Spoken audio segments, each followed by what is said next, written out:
los principios que están escondidos en las leyes que Dios dio en el Antiguo Testamento.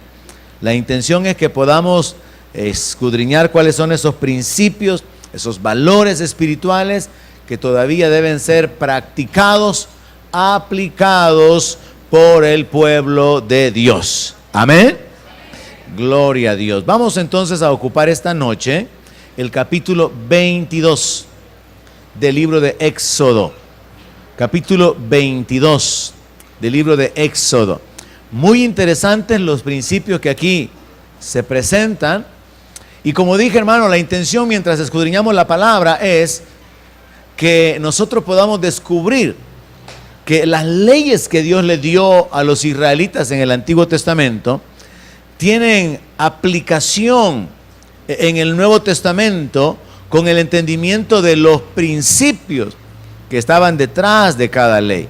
No son aplicables en el sentido de nuestras ocupaciones, en el sentido de nuestra cultura, pero sí son aplicables en el sentido de las relaciones, en el sentido de nuestra existencia. Así que veamos de qué nos habla el libro de Éxodo capítulo 22, verso 1, y vamos a ver hasta qué versículo podemos cubrir esta noche. Y comienzo leyendo el verso 1, donde dice así: cuando alguno hurtare buey u oveja y lo degollare o vendiere, por aquel buey pagará 5 bueyes y por aquella oveja 4 ovejas. Y me detengo en ese verso. Dios quería poner un temor sobre su pueblo para que no hubieran ladrones en medio de su pueblo. Entonces Dios pone una penalización y dice, bueno, si alguien se roba un buey, lo mata y comienza a venderlo raleado, ¿verdad? Comienza a vender las libras, las patas para la sopa, las postas y el lomo, y comienza a hacer negocio con un buey que no era de él. Bueno, castigo por andar de ladrón, va a tener que pagar 5 bueyes. Así que el que pensaba en robarse un buey tenía que pensar en la posibilidad de que o le salía gratis el negocio o quedaba endeudado 5 veces. Imagínese que un buey costara unos $500. Entonces le podía salir gratis y hacer $700, $800 con la venta del buey ya hecho pedazo, ¿verdad? O le podía costar pagar $2,500 cuando lo descubrieran. Así que la persona tenía que pensar en la consecuencia. Y esta consecuencia causaría que la gente se detuviera. Imagine que esa fuera una ley vigente hasta el tiempo de hoy, que por cada cosa que la gente se robara tuviera que pagar 5 veces lo que se robó. Estaríamos endeudados en la iglesia, ¿verdad? Ustedes estaban pensando en el mundo, ¿verdad? ¿Cuántos creyentes estarían endeudados, verdad? Pero dejemos a los creyentes en paz, hablemos de los inconversos. La verdad es de que el principio de justicia está aquí escondido, y se encuentra también la revelación de que dentro de la justicia tiene que haber un castigo por causa de toda acción injusta cometida. Así que Dios está a través de estas leyes probando un principio, y es que el pecado siempre tendrá consecuencia. Ahora, la consecuencia o la paga más grande es la muerte, y vemos eso en el ambiente espiritual, ¿verdad? La paga del pecado es muerte. Pero hay pecados que se pagan de otras maneras. Hay pecados, errores, injusticias que se pagan a través de otras consecuencias. No todo pecado se paga con la muerte, pero espiritualmente se muere cada vez que se peca. Se pierde la relación con Dios, se pierde la unción, se pierde el respaldo de Dios a través del pecado. Pero Dios está probando a través de este principio, del principio que está escondido aquí, que dentro de la justicia divina, el pecado debe de ser castigado. Y la intención de Dios es poner en la mente de las personas abstenerse de pecar por causa de las consecuencias. Así que cualquier persona podría detenerse, abstenerse de hacer un negocio, de convertirse en un cuatrero, ¿verdad? Robarse los bueyes del vecino, comenzar a partirlos y llevarlos a la venta. Porque más adelante se está legislando el hecho de no partirlo. Y como le he dicho ya en las meditaciones anteriores, Dios en su sabiduría va poniendo diferentes escenarios, diferentes posibilidades. Y ya va a ver más adelante cómo Dios penaliza las cosas. Verso 2. Si el ladrón fuere hallado forzando una casa y fuere herido y muriere, el que lo hirió no será culpado de su muerte. Recuerdo en una ocasión, hace algunos 8 años probablemente, estando dormidos, quizá como a eso de las 2 de la madrugada, mi esposa me habla y me dice: Alberto, una escalera está bajándome. Y me despierta, ¿verdad? Por la ventana, ella vio que una escalera estaba bajando, y no era la escalera con la que soñó Jacob, hermano. No era donde ángeles subían ni ángeles bajaban. No, era una escalera que un ladrón se había robado de la casa de un vecino y la estaba bajando así enfrente de la ventana. Y entonces me despierta mi esposa: mira, una escalera está bajando. Y voy viendo que la escalera, como le dije, no era la de Jacob, era una escalera de madera. Y entonces que el ladrón pone la escalera suavecito. Y yo salí del dormitorio y me fui a la puerta de acceso, a la parte donde estaban poniendo la escalera.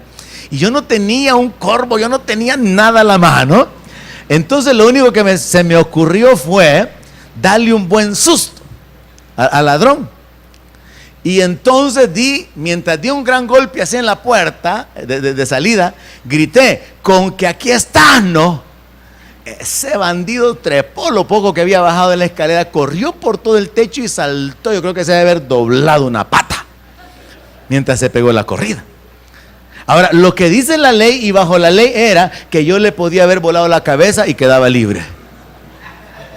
Eso es lo que dice la ley. Yo le podía haber dado un solo sopapo con un hierro, con un tubo, y me lo echo. Pero como pastor, ¿yo cómo voy a pensar esas cosas, hermano?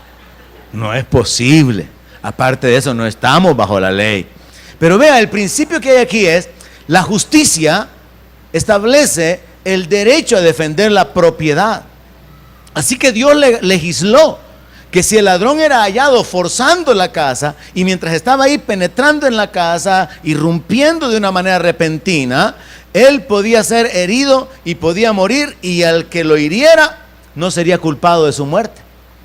Se consideraría, como se habla ahora, fue en defensa propia, aunque en este caso fue en defensa de la propiedad, el derecho de defender la propiedad. Entonces mire qué tremendo. Metámonos un poquito en detalle. Resulta que el intento de robo, porque esa es la razón por la cual el ladrón estaba queriendo forzar la puerta de alguien, pues, o alguien quiere entrar.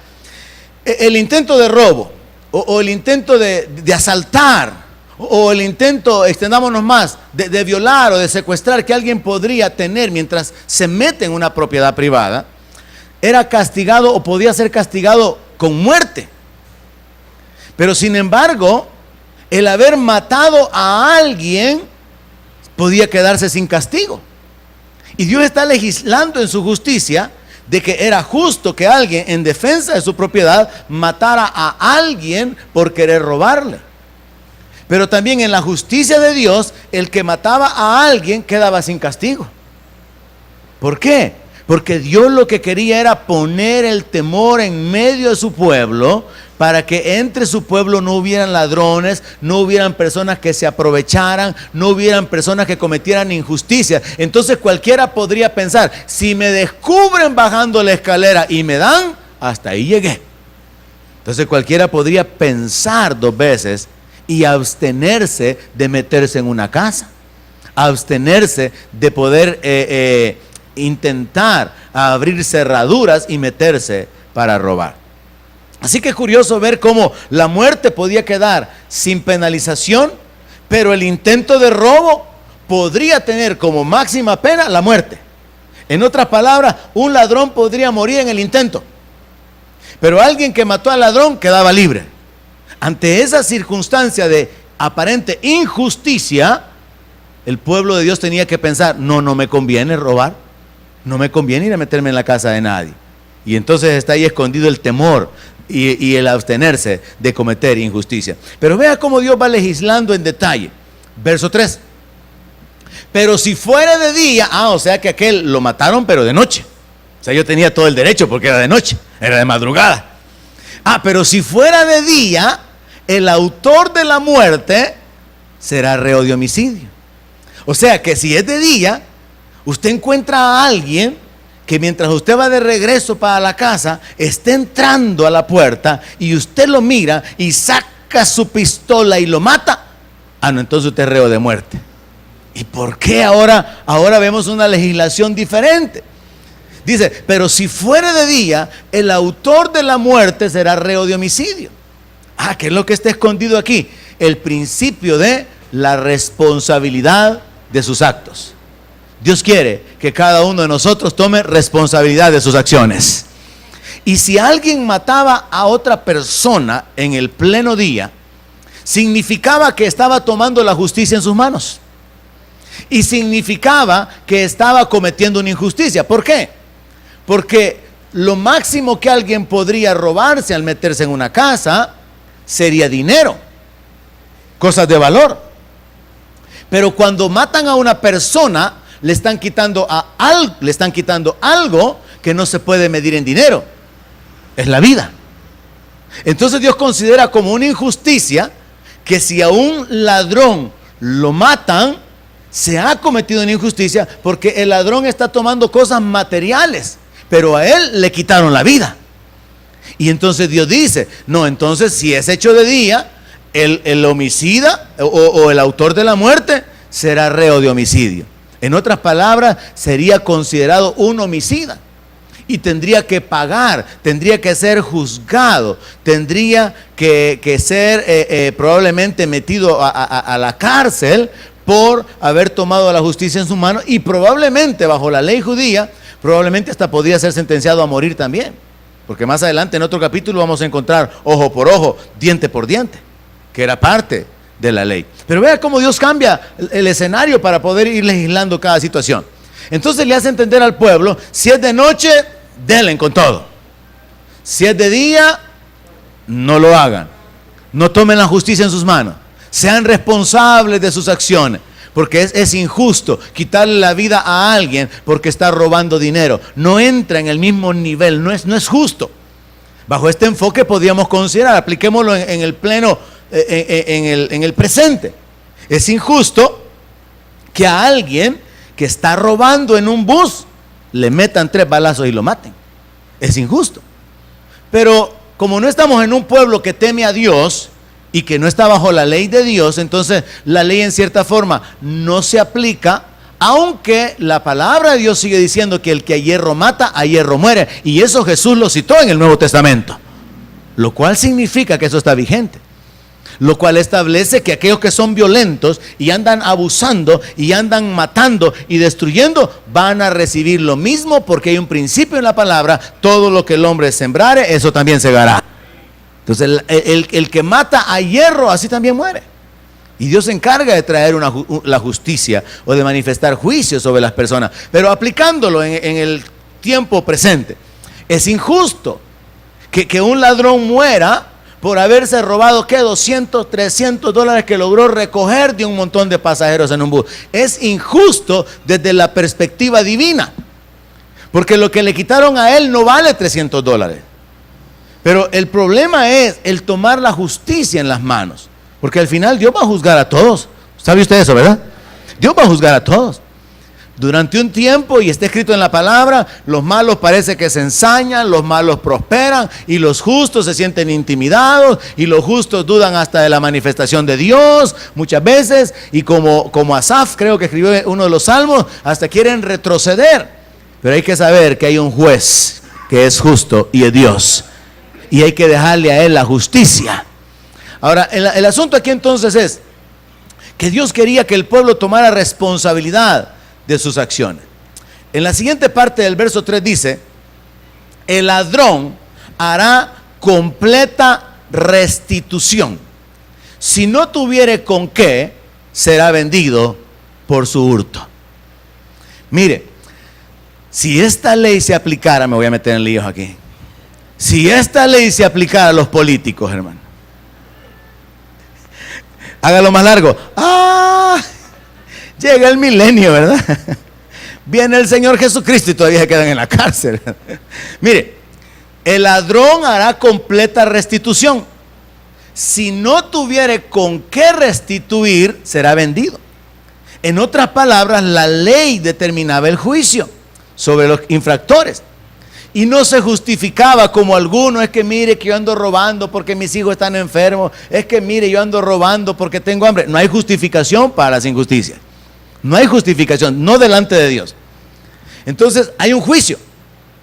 El pecado tiene su paga. Bajo la ley, el pecado no tenía perdón. Y esto es lo tremendo del Nuevo Testamento, que la misericordia vence sobre el juicio. Y por eso nosotros estamos aquí. Alguien dé gloria a Dios, hermano. Porque Dios no nos pagó conforme a nuestras obras, sino que tuvo misericordia de nosotros. Amén. Pero en la ley, el pecado siempre tenía sus consecuencias, no había perdón.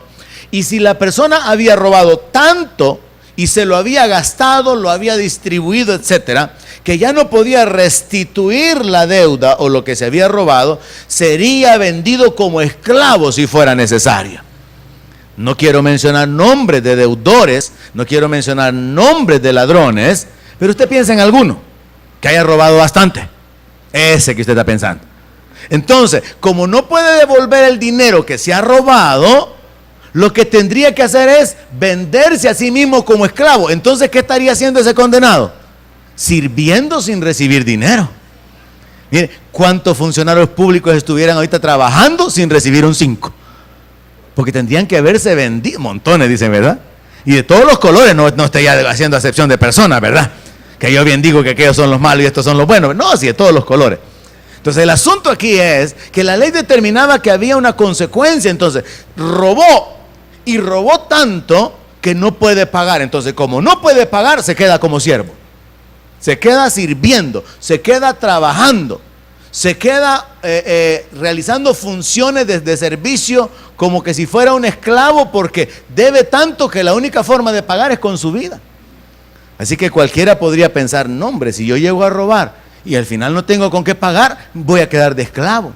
Y esto es lo que establece detrás, es el principio de que cuando nosotros nos atamos al pecado y llegamos a tener una deuda tan grande que no podemos liberarnos del pecado, llegamos a quedar como esclavos del diablo. Y eso éramos nosotros. Alguien dice amén. Éramos esclavos, pero hemos encontrado la verdadera libertad a través de Jesucristo. Amén. Verso 4. Si fuere hallado con el hurto en la mano, vivo, sea buey o asno u oveja. O sea, este no negoció con el buey, este no lo librió. Este no vendió las patas para la sopa, no vendió el lomo para asar, no. Este iba bien feliz con el buey. Probablemente lo quería usar para arar. Probablemente quería un nuevo asno para poder estrenar asno ese año. Y entonces si lo encuentran con el hurto en la mano, o sea, en su posesión, y estaba vivo, no lo mató, sea buey o asno u oveja, mire cuál era la sentencia, dígame usted, pagará el doble. Y este principio usted lo va a ver repetido, para que en la mente de cualquiera que quisiera robar siempre permaneciera, o me sale gratis o me sale el doble. En una ocasión, yo creo que tenía unos 12 años, yo me convertí en ladrón quizás antes de los 12 años. ¿Alguien aquí también estaba conmigo? Gracias, hermano, ya no me siento solo, ni recibo solo las pedradas. 12 años aproximadamente, 13 tal vez.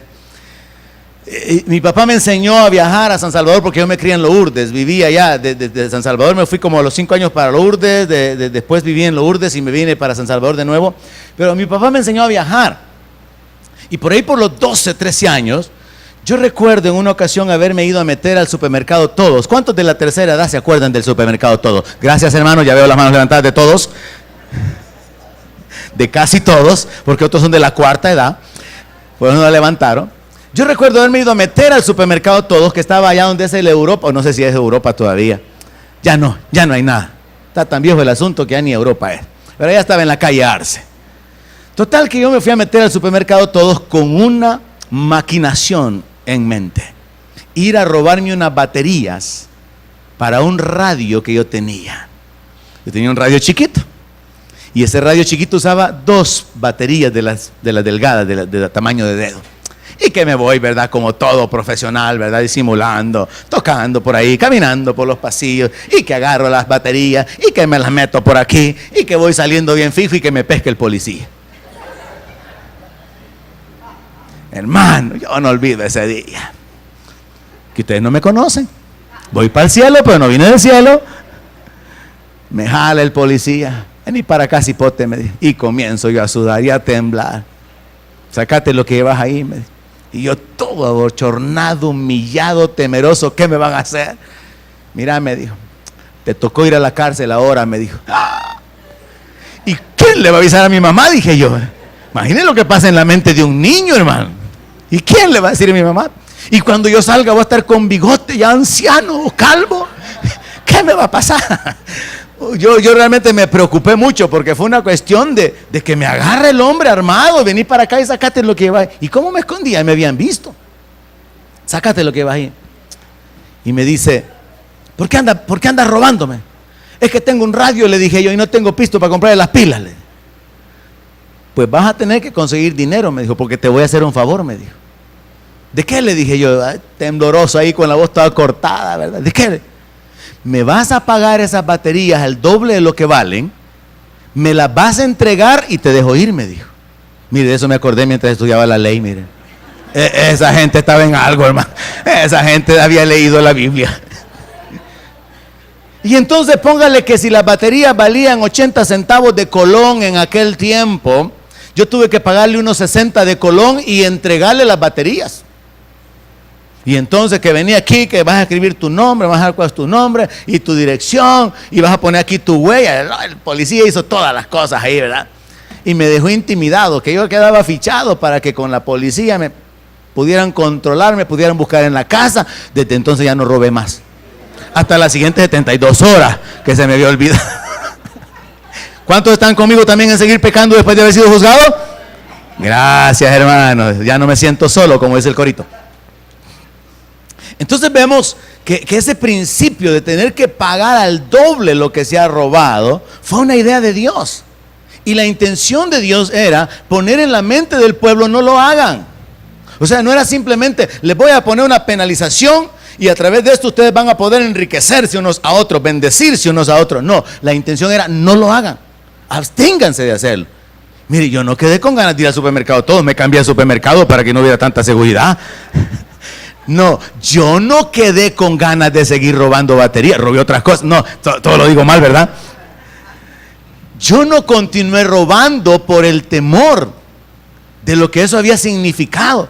Le estoy hablando, hermano, de allá por 1978 más o menos. Entonces yo tenía unos 12 años, como le estoy mencionando, y en ese entonces tener un colón con 60 centavos era tener $20 ahora, hermano. Andar un colón con 60 centavos era dinero. Y a mí me dolió, pues, y lo que más me dolió es que no lo haya hecho bien y que me descubrieran. Y que me haya ido sin dinero y sin las pilas. Porque mi mente estaba, mejor hubiera comprado las pilas. Claro, ¿verdad? Si me hubiera puesto las pilas yo, mejor hubiera comprado las pilas. Pero no, me clavé las pilas y entonces me clavaron a mí. Así que veamos aquí que ese principio está ahí y usted lo va a encontrar varias veces en este capítulo. Si fuere hallado con el hurto en la mano, vivo, buey, asno, oveja o baterías para radios chiquitos, pagará el doble.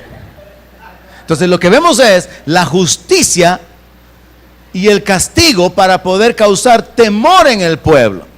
Y vuelve el Señor a hacer referencia de que si fuera el caso de algún animal que se había robado, entonces la pena sería pagar al doble, no 5 veces, porque no lo había ido a vender al mercado todavía. No había llegado hasta el atrevimiento de robárselo, matarlo y venderlo para hacer más dinero, sino que si era un asno, si era un buey o era una oveja, va a pagar 2 veces el precio del animal. Verso 5. Si alguno hiciere pastar su campo, en campo o viña, y metiere su bestia en campo de otro, de lo mejor de su campo y de lo mejor de su viña pagará. Por eso es que le digo de que en la aplicación la ley se queda fuera de nuestra realidad. Porque usted no anda pastando animales, usted no tiene vacas que cuidar. Entonces es bien difícil que esto se dé. Podría darse en gente que está en el campo, pero para nosotros no es aplicable. Pero los principios que están ahí sí. La idea aquí es, alguien tiene una parcela de terreno, tiene donde cuida a sus animales, pero mira que su vecino tiene buen pasto. O aunque no está tan bueno, se le ocurre la idea, romper el cerco, meter sus animales a que se coman aquel pasto para que a él le siga quedando su pasto, y cuando los animales vengan puedan haberse comido el pasto ajeno y puedan comerse el pasto propio. Era otra forma de robar. Entonces lo que Dios ordena es, bueno, a esta persona le vamos a hacer pagar con lo mejor de su campo y de lo mejor de su viña. Así que los jueces, porque esto vamos a verlo más adelante, los que emitían juicio, sentencia, los jueces ordenarían, bueno, como tú metiste 10 bueyes en el terreno de X persona, ahora la parcela tuya que está en tal y tal lugar va a quedar abierta y disponible para que su ganado vaya y paste allí hasta que se lo acaben. Entonces le iban a quitar lo mejor. Esa era la forma de pagar, la forma de restituir el daño. Dios está enseñando entonces a través de estas leyes la ley de la restitución, algo que no se practica mucho ahora. Como cristianos podemos dañarnos, podemos defraudarnos y muy poco pensamos en la restitución. Dentro de los principios de la ley está este principio, el principio de la restitución. De devolver lo dañado, de pagar por lo que se dañó, de devolverlo al doble, de devolverlo al quíntuple o de devolverlo 7 veces tanto también, dependiendo de la circunstancia. Pero vemos entonces que hay una ley, y el principio aquí, al decir de lo mejor de su campo y de lo mejor de su viña va a pagar, el principio es la ley de la restitución. Por aprovecharse de otros, deberá darle lo mejor. Ahora nosotros tenemos que buscar los rangos o las áreas de aplicación en nuestra vida, porque el asunto es cometer una injusticia aprovechándose de los derechos de otros. Verso 6. Cuando se prendió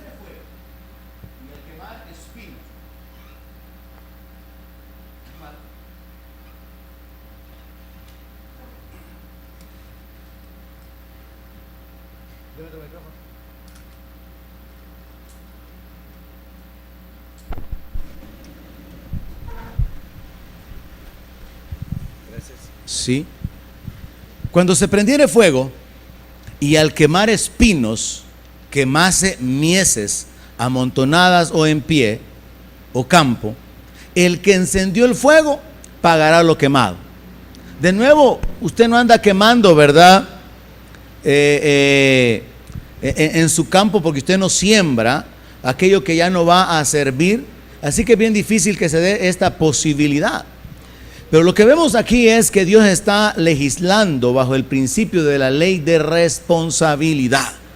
Así que si alguien enciende un fuego para poder quemar espinos, pero se le sale de control y ese fuego se extiende y ese fuego consume producto guardado o consume una siembra, consume de cualquier manera el grano o la cosecha, por haber sido el que originó el fuego, delante de Dios era responsable de pagar todo lo que se destruyó. Entonces vea, podía considerarse injusto pensar en que es que yo solo encendí el fuego, pero lo que pasa es que el viento avivó el fuego y fue el viento el que causó que se incendiara la cosecha del vecino. Sí, pero si no hubiera habido fuego, el vecino no hubiera perdido su cosecha. Supóngase que el caso fuera que usted por descuido no apaga su cocina de gas. Arreglemos esto, no tiene mucho brillo y no sé si está muy fuerte allá. Supongamos que usted por olvido deja encendida la cocina de gas y se incendia su casa. Agarra fuego la cocina y de la cocina se pasa a la casa contigua y se incendia la casa. Bajo la ley, bajo el principio de responsabilidad, como es su fuego, usted sería responsable de pagarle a la casa a la persona. Imagínense qué gran responsabilidad. No sería solamente la pérdida de la olla de frijoles. No. 2, 3, 2, 2. 2, 2, 2, 2, 2. Sí. 2, 2. No sería únicamente la pérdida de la comida, de la cacerola, el gas que se le acabó, sino la consecuencia del fuego. Entonces, imagínense que literalmente a alguien le ocurra eso y cause un incendio. Desde el punto de vista divino, desde el punto de vista de la ley, Dios quiere que su pueblo tome un sentido de responsabilidad por sus acciones. Él encendió el fuego, Él es responsable de las consecuencias de haber encendido el fuego. No importa ninguna otra explicación. Entonces, lo que Dios está mostrándonos aquí también es que una acción pequeña o un descuido insignificante pueden traer grandes consecuencias. Y nosotros somos responsables de las consecuencias que traen nuestras decisiones.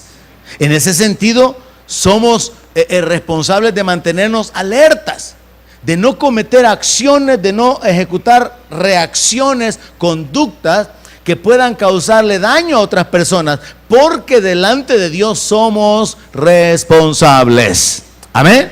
Entonces ese es el principio que está escondido ahí. Una acción pequeña o un descuido trae grandes consecuencias y nosotros seremos responsables. Verso 7. Cuando alguno le diere a su prójimo plata o alhajas a guardar y fuere hurtado de la casa de aquel hombre, si el ladrón fuere hallado, pagará el doble. De nuevo usted encuentra el principio. Pagar el doble lo que se ha robado.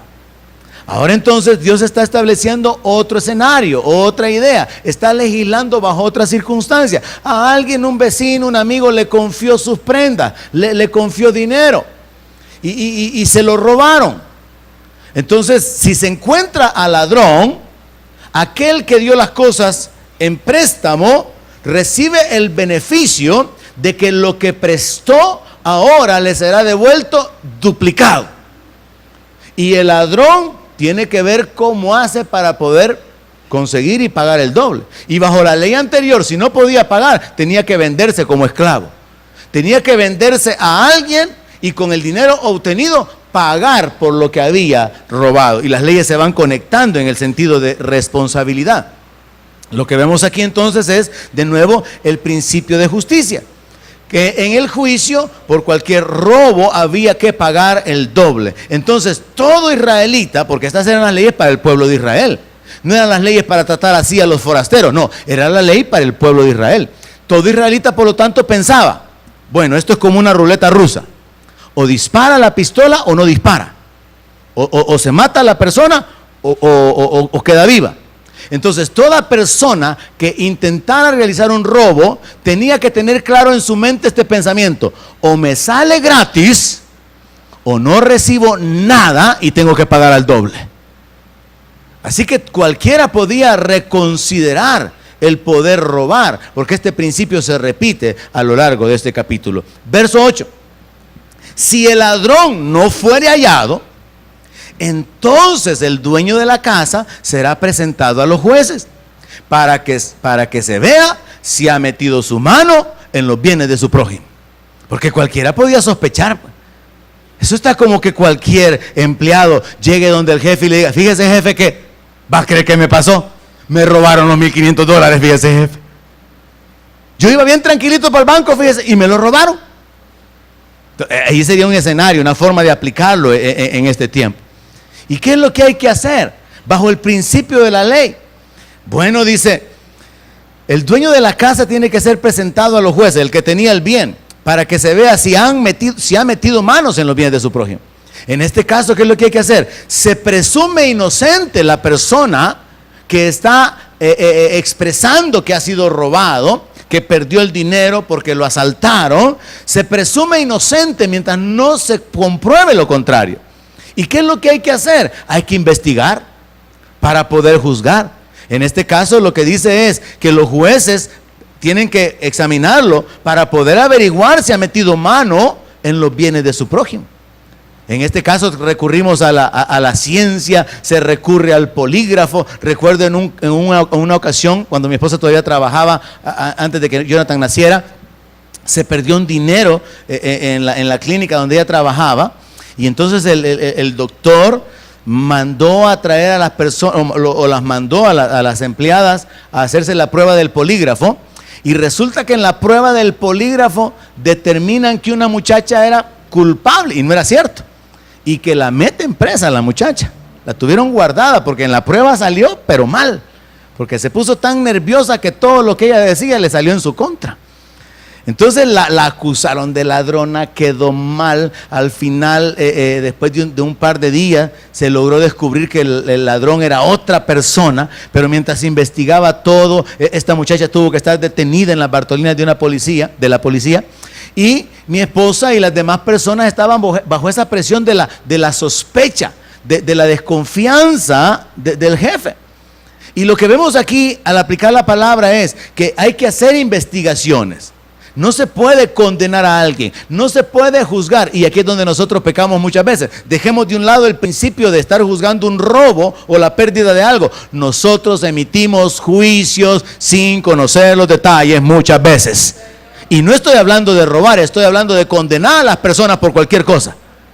Estoy hablando acerca de adoptar una actitud como jueces y señalar el pecado y asegurar si es que eso así es. A mí a veces me han venido a hablar de otros hermanos. Mire, el hermano fulano es tal, esto y esto. Y después se averigua que no es así.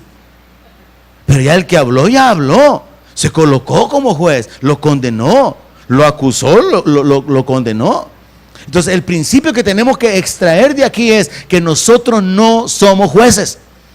Amén. Y que antes de condenar a alguien hay que investigar. Amén. Por lo tanto, no nos corresponde condenar, ni señalar, ni asegurar que alguien realmente ha cometido una falta mientras no se ha averiguado. Verso 9. En toda clase de fraude, sobre buey, sobre asno, sobre oveja, sobre vestido, sobre toda cosa perdida. Ahora en tiempo presente debería ser sobre carros, sobre motos, sobre dineros, sobre joyas, sobre cualquier cosa. Cuando alguien dijere, esto es mío, la causa de ambos vendrá delante de los jueces, y al que los jueces condenen, pagará, dígalo usted, el doble a su prójimo. Siempre iba a existir esta sentencia. El culpable le tocaba el doble. El pecador, el que había cometido la injusticia, tenía que pagar el doble. Pero encontramos este principio aquí: la responsabilidad de administrar justicia. Dios dice, tiene que venir delante de los jueces. Y la iglesia no es la excepción. Cuando hay problemas dentro de la iglesia, tienen que ser juzgados dentro de la iglesia.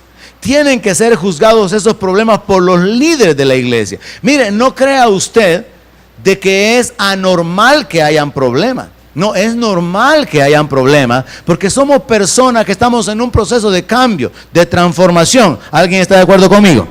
Estamos siendo cambiados, transformados. Cristo está siendo formado en nosotros. Pero hay problemas en el camino, hay relaciones rotas, somos defraudados, nos lastimamos unos a otros. Por eso la palabra nos habla de perdonarnos y de soportarnos unos a otros, porque eso es lo normal por causa de nuestra naturaleza. Pues también lo normal sería lo que Pablo escribe a los Corintios: no hay entre ustedes alguien que juzgue, le dice. Ustedes se atreven a ir con sus problemas delante de los inconversos. No, hermano, los problemas de dinero, problemas de desacuerdo se solucionan aquí dentro de la iglesia. Y usted no tiene que pensar, es que no le quiero ir a contar al pastor, mejor así que se quede. No, es necesario juzgar las cosas, es necesario hablar las cosas. Supongamos que aquí en medio nuestro hay alguien, y no lo estoy diciendo por usted, que ya se acostumbró a andar pidiendo dinero y no paga. Es necesario saberlo. ¿No cree usted que sería necesario saberlo? Para detenerlo, para que no siga cometiendo injusticia. ¿No cree que es importante saberlo? Pero a veces los hermanos se callan porque son muy buenas personas. Ahora, no estamos hablando de actuar de una manera carnal para poder denigrar a alguien, para hacerlo sentir mal, para humillarlo. No, es para detener que siga dañando a otros, y es para detener que esa persona se siga metiendo bajo maldición. Porque si no se detiene esa persona, juicio va a venir sobre su vida. Entonces tenemos que hacerle un favor, tenemos que hacerlo entender que tiene que escaparse del juicio. Pero los problemas hay que hablarlos, los problemas hay que exponerlos. Así que Dios está hablando aquí acerca del principio de la responsabilidad de administrar justicia. Tienen que haber personas que juzguen. Y usted tiene que atreverse a hablar cuáles son sus problemas, para poder juzgarlos, para poder determinar quién es el que tiene que tomar una conducta de arrepentimiento o de restitución. Verso 10. Si alguno hubiere dado a su prójimo asno, o buey, u oveja, o cualquier otro animal a guardar, y éste muriere, o fuere estropeado, o fuere llevado sin verlo nadie, o sea, se lo robaron, juramento de Jehová habrá entre ambos, de que no metió su mano a los bienes de su prójimo, y su dueño lo aceptará, y el otro no pagará. Mire lo que Dios está legislando. Le había dado un animal a que se lo guardara, a que se lo tuviera. Si el animal se moría, mientras el otro vecino que se había ido de viaje no podía estar, no estaba presente cuando se moría, entonces lo que Dios dice es, bueno, si realmente no metió su mano el que estaba cuidando el animal, y él tiene la libertad de jurar por Jehová de que él no lo mató, él no se lo comió, él no metió mano en el asunto, dice, se va a dar por aceptado ese juramento y la persona no va a pagar nada. Lo que vemos aquí es que el juramento era como una base para ser liberado. Y el principio escondido aquí es el principio del valor de las palabras. Caminar en la verdad, caminar en la honradez, caminar en integridad. De manera que él podía decir, mira, se robaron el buey. Yo no sé nada de eso. Te juro delante de Jehová mi Dios que en la mañana que yo lo busqué ya no estaba ahí, pero yo no sé nada. Y el dueño tenía que aceptar eso como verdad. Y no tendría que exigir que le devolvieran el animal. Dios continúa legislando después de establecer el principio del valor del juramento y dice, mas si le hubiere sido hurtado, resarcirá a su dueño. Otra vez el principio de la responsabilidad. Tiene que ser restituido. El animal tiene que ser devuelto. Tiene que ser pagado. Verso 13. Y si le hubiere sido arrebatado por fiera, le traerá testimonio y no pagará lo arrebatado. O sea, la persona quedaba sin culpa al decirle, es que mira, si es que los dos bueyes que yo tenía ahí, yo ya no los vi, yo comencé a buscarlos durante la mañana y allá cerca de la tarde lo que fui a encontrar nada más eran los cascos y mira, aquí están las patas y aquí están los huesos y aquí se ven las señales de cómo fue desgarrado el animal, porque este se lo comió un león. Entonces, si traía prueba de que el animal se lo había comido una bestia, igual, el dueño se quedaba con la pérdida y aquel que había tenido el animal bajo su cuidado no era responsable. Pero vea qué interesante el verso 14. Pero si alguno hubiere tomado prestada la bestia de su prójimo y fuere estropeada o muerta, estando ausente su dueño, dígame usted qué tenía que hacer. Deberá pagar. Ahora, como usted no anda tomando prestado bueyes, ni asnos, ni ovejas, ¿qué es lo que usted presta? Herramientas, carros. Y si la herramienta se arruinó, ¿qué dice la ley? Váyase a Freun, váyase a EPA, compra una nueva y la entrega. Váyase al taller, hable con el mecánico, que arreglen el carro y lo entrega. ¿Por qué? Porque lo había tomado prestado. No se lo habían dado a guardar, ahí téngamelo porque yo tengo que salir, cuídemelo. No, él lo había tomado prestado para su uso. Entonces, si usted prestó el carro y no le contaron que andaba fallón del motor de arranque y cuando usted lo ocupó 2 que 3 veces, pues ya no arrancó, vaya a arreglar el motor de arranque y entréguelo arrancando el carro.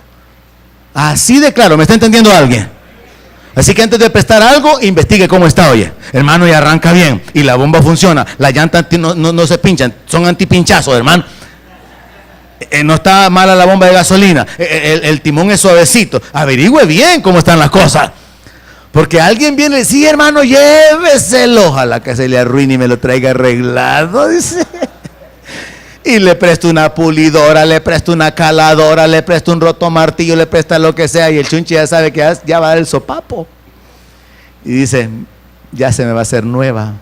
Dios lo va a juzgar, hermano, porque esa es la idea que le están fluyendo aquí arriba. Mire.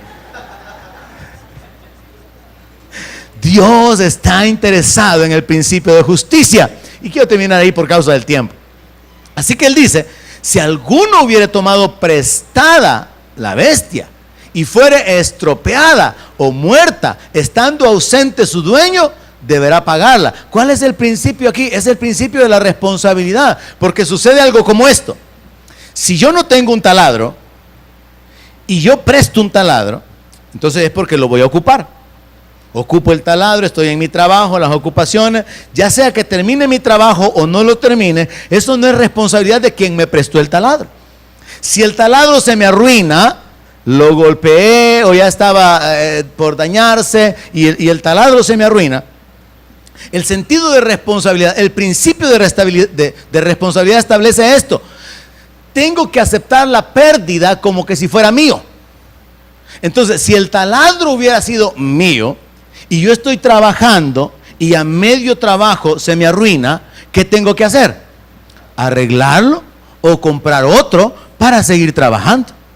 Si la única diferencia aquí es que el taladro no es mío, entonces tengo que repararlo o comprar otro para devolverlo. ¿Amén? Pero ya sea que fuera mío para terminar el trabajo, necesito uno. Ya sea que no fuera mío para poder concluir con lo que estoy haciendo, necesito uno. Y Dios lo que establece es, bueno, por haberlo tomado prestado, ahora, en el sentido del principio de tomar responsabilidades, ahora tiene que devolvérselo a aquel de quien lo tomó. Verso 15 y terminamos. Si el dueño estaba presente, no la pagará. O sea, si al animal lo acorneó otro, y hay leyes sobre eso también, si el animal se murió, estaba tan asoleado que cayó desmayado el animal, y ahí estaba el dueño, y el dueño vio, entonces aquel que le había prestado el animal para que arara, para que trabajara, aquel queda libre, porque el dueño estaba presente. ¿Y en qué cambian las cosas? Bueno, cambian mucho. Porque si en lugar de prestarle yo a usted un taladro, le digo, hermano, venga a hacerme una docena de hoyos, y en sus manos se le arruina el trabajo, ¿yo qué culpa? ¿Me está entendiendo? ¿Yo qué culpa que usted traiga un taladro chueco? ¿Por qué no trajo uno bueno? No me están entendiendo. Si yo le digo a usted, hermano, hágame un viaje, y no soy el pastor a quien tratan tan bien y tan amorosamente, hágame un viaje, ¿cuánto me va a cobrar? Le voy a cobrar $50. Y entonces hacemos el viaje, y allá por Santa Tecla se nos queda el carro. ¿Y yo qué culpa? ¿Para qué no le da mantenimiento? Yo voy a conseguir a alguien más y usted vea cómo arregla su chunche, y yo no le voy a los 50 pesos porque no me ha hecho el viaje. Así era la ley, hermano. Pero quedémonos aquí así de emocionados como están.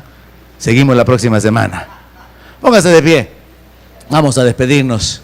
Y considere, hermano, que estos principios realmente Dios los dio para que su pueblo